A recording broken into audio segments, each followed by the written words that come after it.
성환순 목사입니다. 오늘 저는 이렇게 본문 말씀을 중심으로 하나님의 일하심을 기대하라, 하나님의 일하심을 기대하라는 점을 가지고 함께 하나님의 말씀을 나누기로 합니다.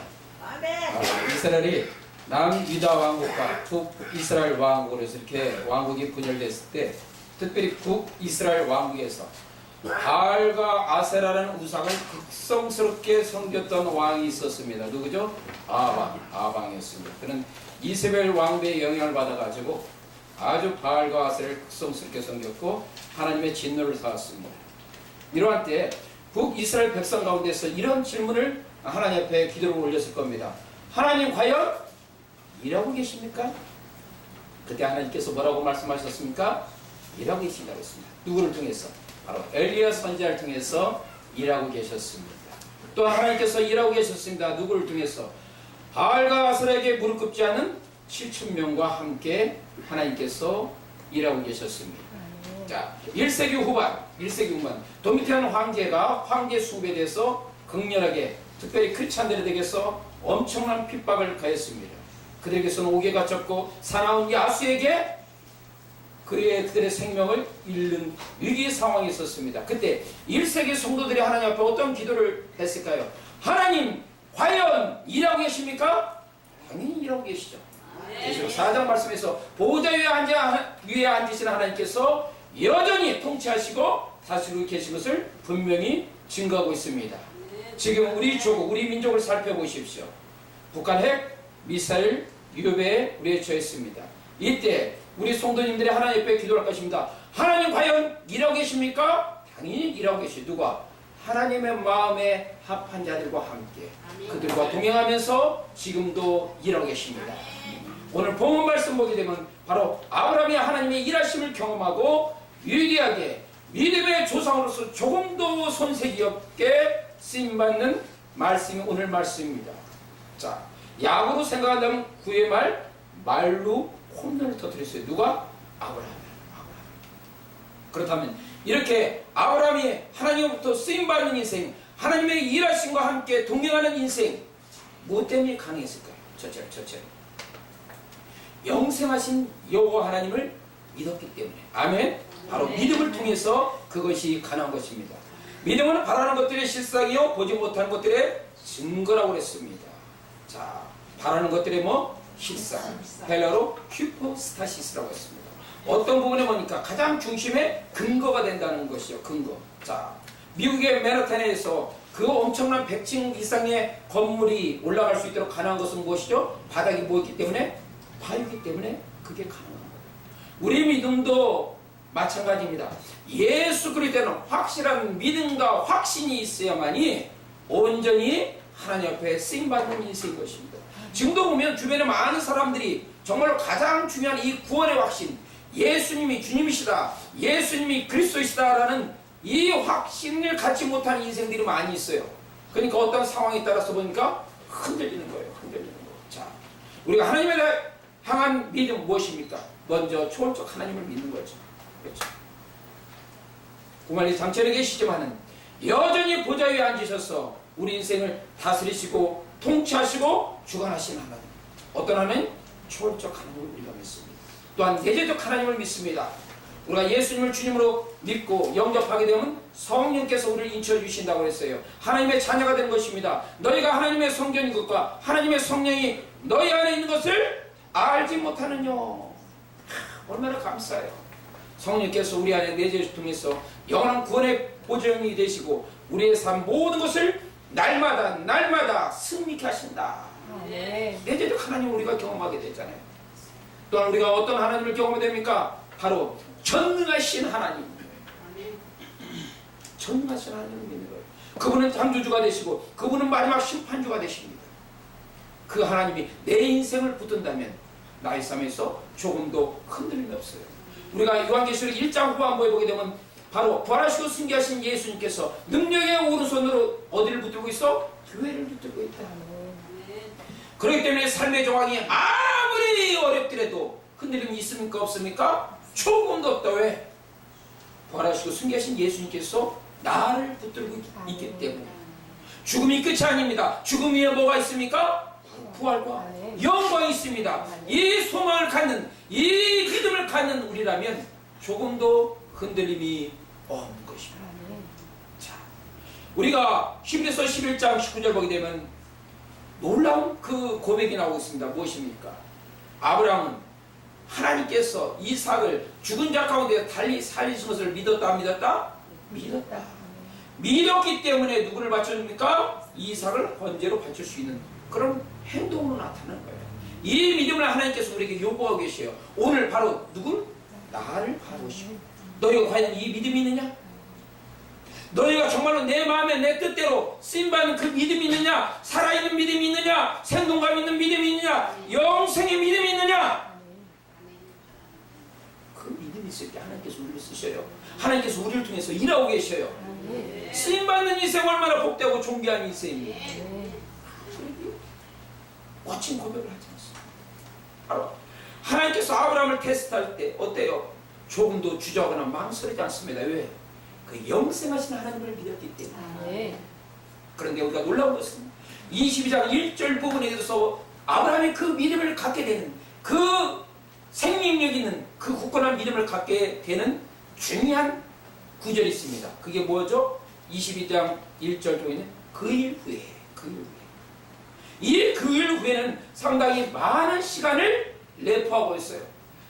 아브라함이 맨 처음부터 부르심을 한 그 이후부터 하나님과 함께 하심을 경험하면서, 때로는 죽을 고비를 겪으면서, 때로는 하나님의 기적을 경험하면서, 그 과정 속에서 내가 믿는 하나님은 전능하신 하나님이구나, 내가 믿는 하나님은 그 믿는 자에게 신실하신 하나님이시구나, 내가 믿는 하나님은 나의 어떤 상황이 있어도 나를 지키시고 보호하시고 인도하시는 하나님이구나, 내가 믿는 하나님은 불가능을 가능케 하시는 하나님. 그러기가 그의 나이 99세, 사라 나이 89세 때 하나님께서 약속하잖아요. 명절에 뭔가 약속의 아들이 나으리라. 이삭을 얻지 않습니다. 이 믿음이 있기 때문에 아브라함은 하나님께서 자기에게 테스트될 때 곧바로 순종할 수 있었다. 특별히 21장 끝부분에, 앞부분에 뭐가 나오고 있습니까? 바로 아비멜렉이 바로 아브라함한테서 화치를 청하잖아요. 내가 너를 보니까 하나님께서 너와 함께 하셔, 하나님께서 너와 더불어서 동행하고 계시고 바로 하나님께서 너를 통해서 일하고 계셔. 사정에 원래 사정이 누구한테, 약한 자가 강한 자한테 사정하잖아요. 그런데 아비멜렉이 누구한테 와서 사정해요? 아브라함한테 사정해. 화치는 맺었으면 좋겠다. 여러분, 그 이후에 이 구절을 여러분들이 주목하기 바랍니다. 지금도 여러분의 인생 싸움에서 하나님께서 지금까지 여러분을 인도하시지 않았어요? 그분이 어떤 하나님? 에베네셀 하나님, 미스와 셋 사이였어요. 바로 이후까지 인도하시는 그 하나님이 여러분의 인생을 인도한다면 영생하시는 하나님을 믿는 확실한 믿음을 가지 않겠어요? 둘째, 우리가 이 하나님의 일하심을 경험하기 위해서는 뭐니까? 여호와 이레 하나님을 믿어라. 어떤 하나님? 여호와 이레 하나님. 우리가 오늘 말씀해 보게 되면 이삭이 아브라함한테 질문 던져야잖아요. 불과 남은 이스되 번제할 어린 양은 어디 있나이까? 그때 아브라함이 위대한 대답을 합니다. 번제할 어린 양은 하나님께서 누굴 위해서? 자기를 위해서. 자기를 위해서 진히 준비했습니다. 그러니까 우리 인생에서는 정말로 하나님의 영광을 위해서 산다는 게 얼마나 축복이죠. 그 인생에게 어떤 것을 경험한다? 여호와 이레 하나님을 경험한다. 중국 레지 선교사에서 어떤 큰 선교사의 족적을 남겼던 허드슨 테일러 선교사님 계십니다. 이분은 영국에서 아주 부유한 가정에서 태어났어요. 그럼에도 불구하고 그는 중국 선교사로 자원합니다. 그 당시에 이 중국이라는 것은 모든 것이 열악했어요. 안전이나 치안 엉망이었습니다. 그럼에도 불구하고 중국에 갑니다.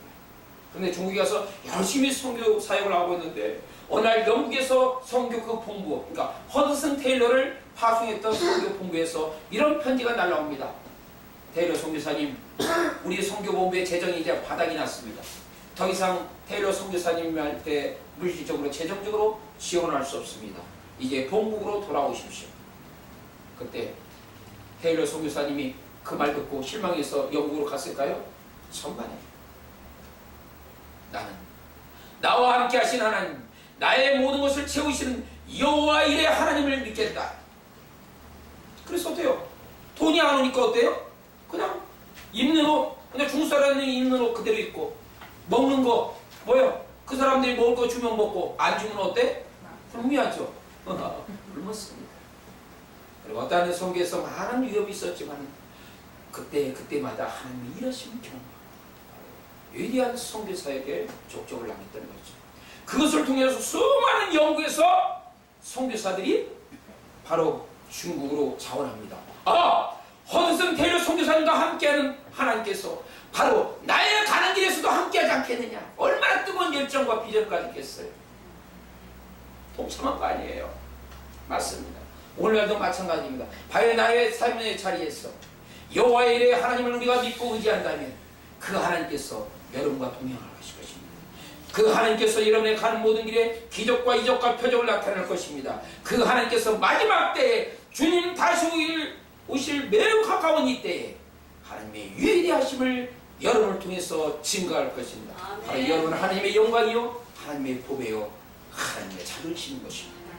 누가? 여호와 일의 하나님을 믿는 있어요. 이런 축복을 받을 줄 믿습니다. 아멘. 세 번째 우리가 어떤 하나님을 믿는가? 우리에게 축복을 베푸시는 하나님입니다. 축복을 베푸시는 하나님. 자, 성경 구절 하나 20분이라서 하나만 찾아봅시다. 18절 읽어보세요.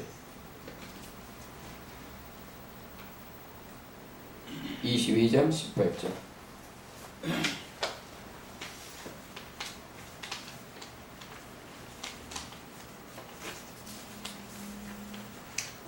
자, 읽겠습니다. 또 내시로 말미암아 천하 만민이 복을 받으리니 이는 내가 나의 말을 준행하였습니다 하셨다 하니라. 아멘.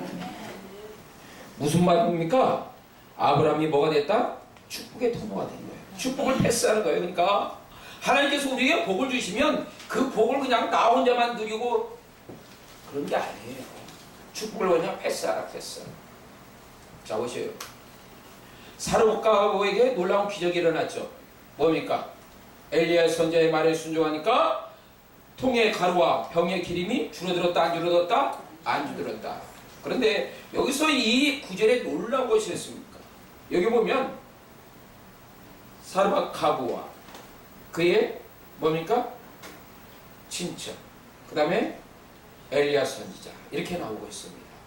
자, 우리가 통상적으로 되게 되면 사르밧가보와 엘리야 선지자 그 다음에 그의 아들 3명이 3년 동안 배불리 먹고 잘 살았다, 이것이 아니에요. 우리가 그 말씀에 대한 성경의 원어를 찾아보게 되면 사르밧가보는 그 통의 가루와 병의 기름이 마르지 않자, 줄어들지 않자 누굴 불렀습니까? 주변의 형제, 친구들, 아는 사람들을 불렀어요. 축복을 같이 나눴어요. 만약 욕심 부렸으면 누구만 잘 살았더라? 3명. 사르밧가보, 엘리야와 그 다음에 그의 아들 3명이었어요. 그러나 그의 형제들을 부르고 그의 친구들을 부르고 그의 친척들을 부르자 그 집안은 어때요? 가득 찼어. 그러니까 어때요? 기적이. 거기서 어떤 기적이 나요? 오병이적의 기적이 나는 거예요. 수많은 사람들이 그 떡을 먹고 배불리 살았던 거예요. 그걸로 끝납니까? 바로 그 집에 누가 계셨다? 엘리야 목사님 계셨어요. 그 당시에 두로와 시돈 땅에는 바알과 아세라가 아주 득실을 벌였어요. 그들은 하나님을 믿는 신앙이 없었습니다. 그런데 그들이 바로 먹을 걸 위해서 그 사르밧가보 집에 찾았을 때 누구한테 생명의 말씀 들었습니까? 엘리야 선지자 목사님을 통해서 생명의 말씀. 그들이 변화받은 거예요. 살아계신 하나님을 만나는 거예요. 그 증인의 역할을 누가 했습니까? 바로 누가? 사르밧가보가 했어요. 사랑하는 여러분, 여러분에게 축복의 통로가 되길 원합니다. 여러분의 삶의 자리에서 하나님께서 여러분의 축복 주시면 그 축복을 더 이웃에게 패스하고 더 충만한 인생이 되기를 바랍니다. 헝가리의 유명한 피아니스트 에드루 폴데스가 있었습니다. 근데 그가 아주 어린 시절 그 당시에 그 헝가리에서 최고 피아니스트였던 에밀 폴 샤워한테 레슨을 받으러 갔습니다. 그때 에밀 폴 샤워는 그 에드로 폴데스 그 어린아이한테 베토벤 곡을 시기를 원했습니다. 주문했어요. 그랬더니 아이가 그 당시에 세계적인 피아니스트가 자기한테 베토벤 곡을 치라고 하니까 에드로 폴데스가 최선을 다해서 자기 능력을 발휘해서 쳤어요. 그래서 에밀 폴 샤워는 그 에드로 폴데스한테 이마에 키스하면서 이런 얘기를 했다고 합니다. 에드로 폴데스, 내가 너에게 했던 이 키스의 의미를 결코 잊지 말아라. 그리고 네가 언젠가 유명한 사람이 됐을 때 이러한 축복을 나눠줘라. 그런데 놀라운 것은 에밀 폴 샤워가 아주 어렸을 때 그도 역시 그 당시 헝가리의 최고의 피아니스트한테 레슨을 받았습니다. 그게 누구냐면 프란츠 리스트였습니다. 그가 고조에 갔을 때 역시 그 스승도 자기한테 이런 키스를 했다고 했습니다. 바로 그 키스를 통해서 에밀 폴 샤워는 자기 또 제자한테 그런 축복의 키스를 했다는 것입니다. 무엇을 가르치고 있습니다?